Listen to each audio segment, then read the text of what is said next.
اگلے مالی سال کے لیے بہت کچھ ڈپینڈ کرتا ہے ہم انٹرنیشنلی، کیونکہ ابھی تک بھی جو آئل پرائسز بڑھی ہیں پاکستان میں اس کا فرق انفلیشن پر نہیں ہے. اگلے سال انفلیشن اگر سب جنگ بند بھی ہو جائے تو بھی انفلیشن زیادہ ہوگی، اگر جاری رہے تو پھر تو بہت زیادہ ہوگی.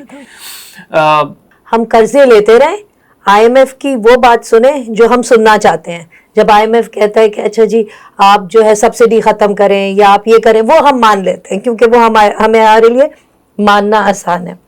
اجے یہ بتائیے کہ آپ کی جو لیب ہے فورکاسٹنگ لیب، اس کی کیا فورکاسٹ ہے اگلے ایک مالی سال کے لیے 2026-27؟ اگلے مالی سال کے لیے بہت کچھ ڈپینڈ کرتا ہے ہم انٹرنیشنلی افغانستان اور امریکہ اینڈ اسرائیل کے درمیان جو کچھ ہو رہا ہے، اس کی جو بھی آؤٹ کم ہوگی اس پر بہت ڈپینڈ کرے گا.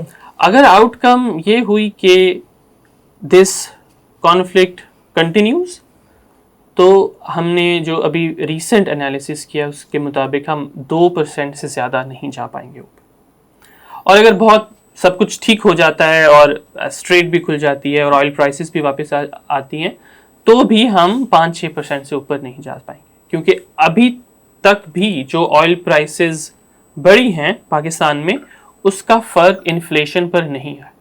تو آئل پرائسز جب اس طرح سے بڑھتی ہیں تو تقریباً 2-3 مہینے بعد انفلیشن فوڈ پرائسز میں اور اس طرح کی چیزوں میں اس کا فرق نظر آنا شروع ہوتا ہے. تو وہ فرق ابھی آنا ہے، جس کا مطلب ہے کہ ہم ایکسپیکٹ کر سکتے ہیں کہ اگلے سال انفلیشن اگر سب جنگ بند بھی ہو جائے تو بھی انفلیشن زیادہ ہوگی، اگر جاری رہے تو پھر تو بہت زیادہ ہوگی.